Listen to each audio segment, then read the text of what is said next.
예, 지금부터 요번에 새롭게 시행되는 ISMS 인지음 자격시험에 대해서 설명해 드리겠습니다.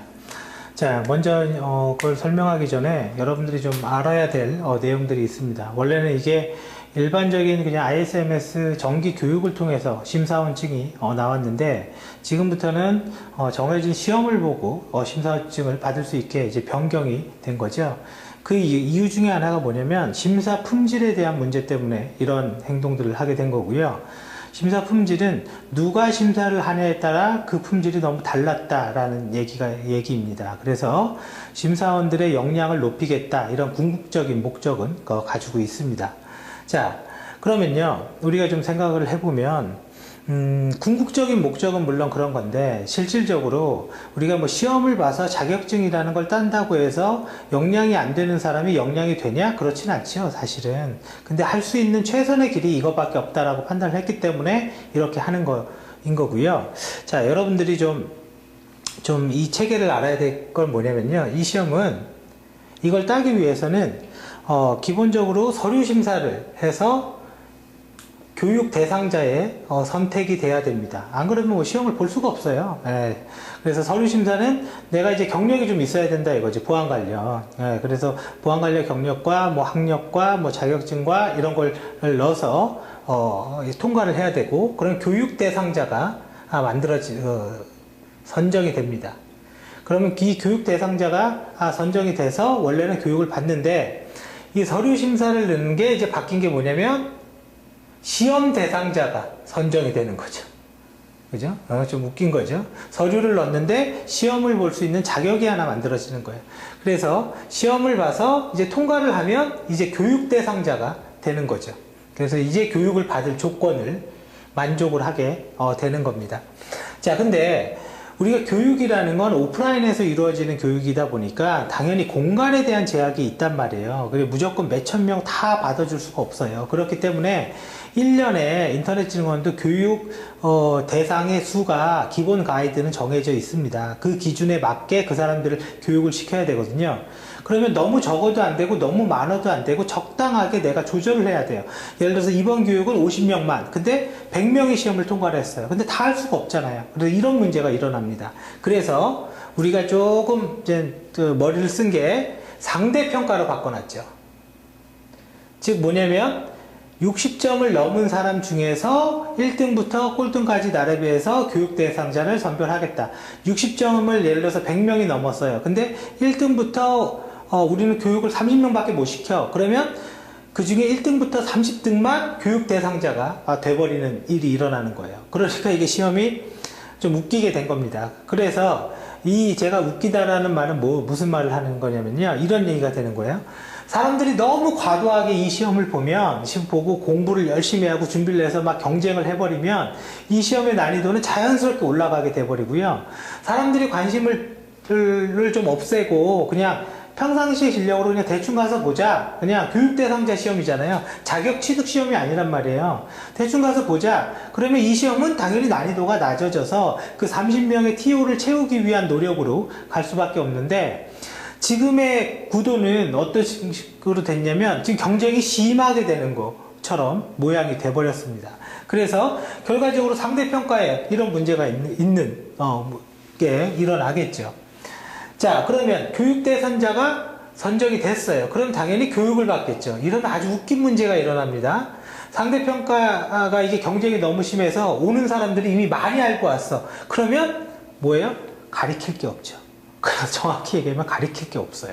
옛날에는 뭐 심사 방법도 가르쳐 하는데 이미 다 알고 왔는데요, 뭐. 그죠? 이런 문제가 있습니다. 그래서 아무튼 그건 뭐 별다른 얘기니까 교육을 하고, 여기에서 가장 주 핵심은 결함보고서라는 걸 작성을 하는 건데, 이 결함보고서는 그렇게 어렵지 않습니다. 단지 주의사항은 사실을 사실대로 쓰기만 하면 되는 거예요. 사실을 사실대로. 단지 우리가 뭐 이런 거 있죠. 감리 쪽을 하신 분들이 문제가 되는데, 뭐냐면 자기 안을 써요. 이렇게 하는 게 어떻겠습니까? 이건 아니거든요. 사실을 사실대로 그냥 딱 쓰면 되고, 양이 많을 필요도 없어요. 그냥 사실을 정확하게만 써주면 되는 겁니다. 그래서 고쳐라. 그럼 뭐 고치는 건 1화는 이렇게 고치고 2화는 이렇게 고치고 이런 거 아닙니다. 이거는 감리에서는 하는 거지, 심사에서는 그런 것까지 제시하는 거는 아닙니다. 코드가 안 맞아요, 그러면. 자, 그래서 결함 보고서를 작성하고 이게 이제 통과가 돼야 되는 거죠. 그래서 교육에서 이제 수료증이 나오는 거죠. 그게 인증심사원. 근데 그것도 사실은 자격증이 아니라 유효기간이 있는 증이에요. 그래서 이게 3년인 거죠, 3년. 3년간 심사원으로 위촉을 하겠습니다. 라고 있는 거고요. 그러면 지금은 그런 말은 없어졌지만 정확히 말하면 심사원 보가 되는 거예요. 지금은 보라는 말이 없습니다. 그래서 이 사람이 20일 이상 심사의 경험이 있으면 심사원이 되는 거죠, 그때. 그죠? 근데 생각보다 20일 채우기 어려워요. 저도 간신히 채웠어요. 일이 그렇게 뭐 이렇게 넉넉하진 않습니다. 자, 아무튼. 그래서 20일 이상 채우면 심사원이 되는 겁니다. 심사원이 되는 거고, 이때 이제 옛날에는 바로 이렇게 심사를 시켜서 바로 투입을 했는데, 이제는 무슨 개념이 들어와요? 수습 같은 개념이 들어오죠, 심사원이. 이제 이 사람을 쓸 수 있는 사람이냐, 못 쓸 수 있는 사람이냐. 왜 그러냐면 정상적인 사람들은 안 그러는데 심사 치다가 사고를 너무 많이 쳐서 그래요. 심사를 반드시 해서 결함 보고서는 무조건 써야 된다고 생각을 하니까 뭐 듣는 얘기로는 뭐 독가스가 들어오면은 우리 어떻게 보호 대책할 겁니까? 뭐 이런 거로 결함대 그리고 심사팀장이랑 싸우고 뭐 이러면 일이 되겠어요? 같이 해야 되는 일인데. 그래서 가끔 그런 사람들이 있어서 그래요. 그래서 이걸 걸러내야 되거든요. 여기에서 그런 사람들은 같이 일을 못 해요.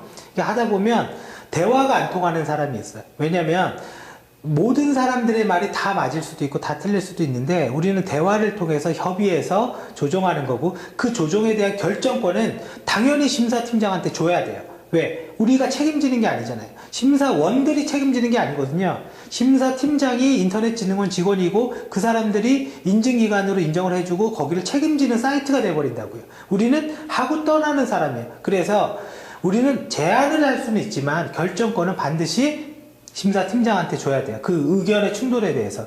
근데 사실은 일을 하다 보면 그렇지 않은 사람들이 생각보다 많이 있더라 이거예요.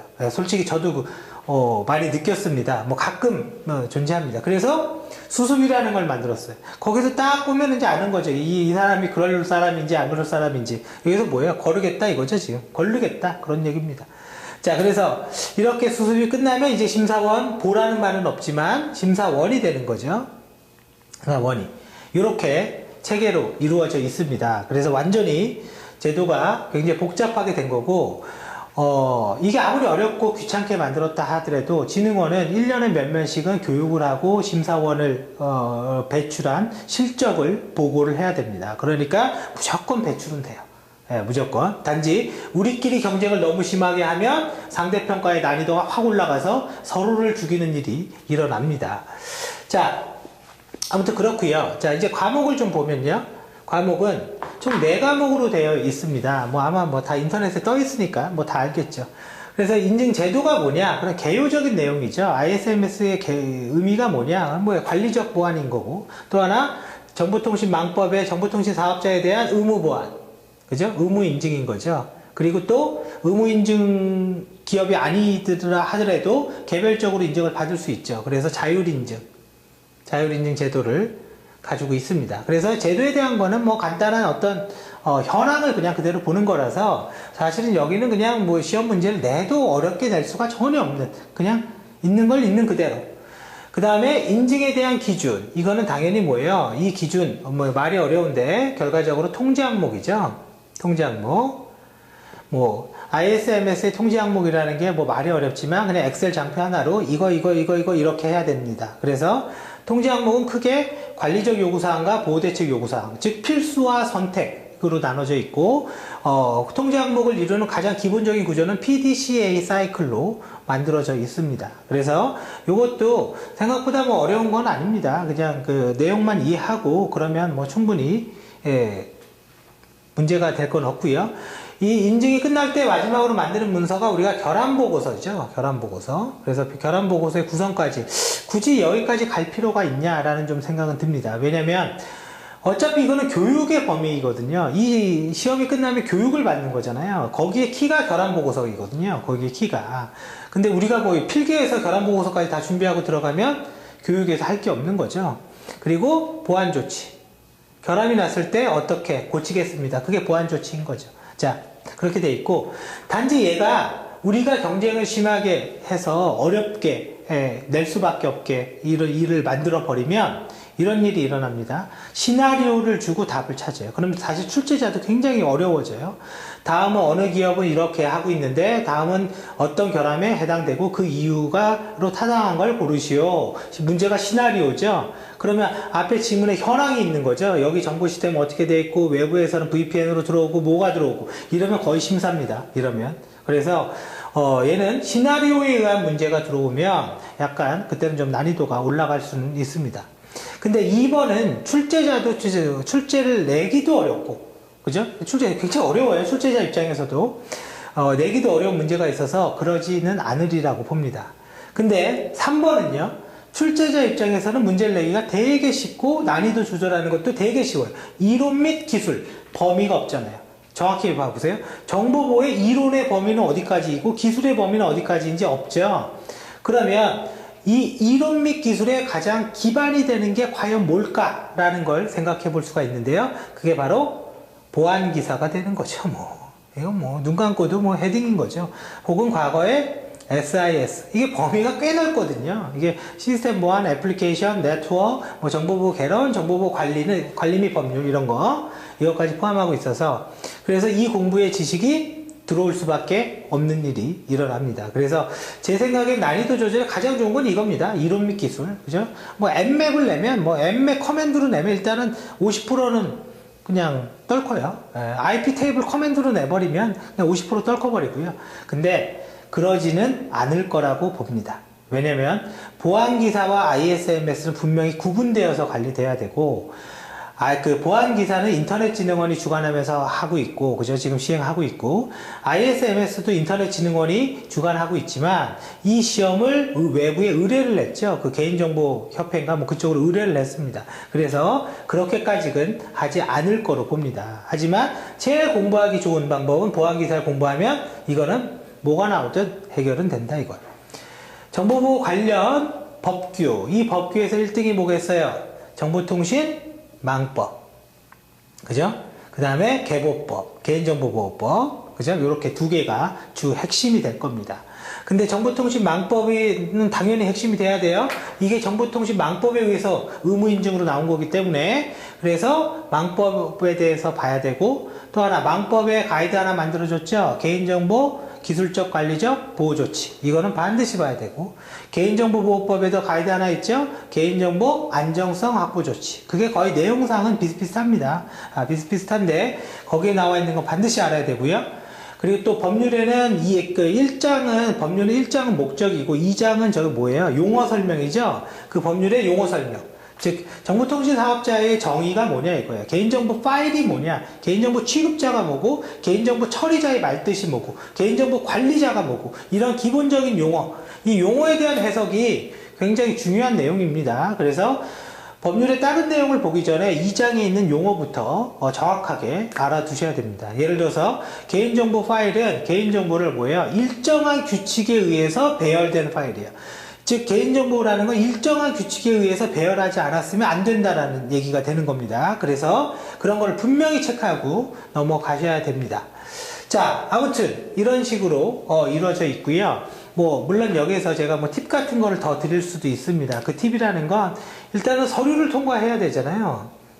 이게 작성하는 방법이 있거든요. 이게 근데 이건 온라인 상이다 보니까 그렇게 얘기하기는 좀 그렇고 그래서 얘네들의 어떤 친구들의 패밀리를 좀 얘기를 드리면 마지막으로 이왕 이 공부를 시작했다면요 이렇게 하시는 게 좋을 것 같습니다. 가장 기본적인 건 보안기사를 공부를 하시는 게 가장 좋고요. 그 다음에 두 번째 알아야 될 건 여기에 보면 우리가 뭐가 있냐면 개인정보 영향도 평가 PIA 있죠. 이것도 차후에 같이 공부를 하시고 그 다음에 세 번째 PIMS와 PIPL은 둘 중에 하나 PIPL 하시는 게 좋아요. 그죠? NIA에서 주관하는 그렇게 같이 공부를 하시면 될 것 같고 가장 기본이 되는 건 또 개인정보보호법이라는 의미를 내포하고 있기 때문에 CPPG 그러니까 CPPG라는 자격증을 저는 취득하라고 권고하고 싶지는 않습니다. 근데 개인정보에 대해서 그냥 공부한다라는 의미에서 CPPG 왜냐면 비싸요. 뭐 10만 원인가 그런 것 같은데요. 응시료도 좀 솔직히 돈이 아깝고요. 저는 이게 제 개인 생각입니다. 근데 공부 자체는 저는 반대하지는 않습니다. 공부 자체는. 자, 아무튼 이런 내용들이고요. 뭐 기타 궁금한 거 있으면 뭐 메일로 주시면 제가 뭐 답변 드리고 싶은 거 드릴 수 있는 내용에 대해서는 성실히 답변을 드리겠습니다.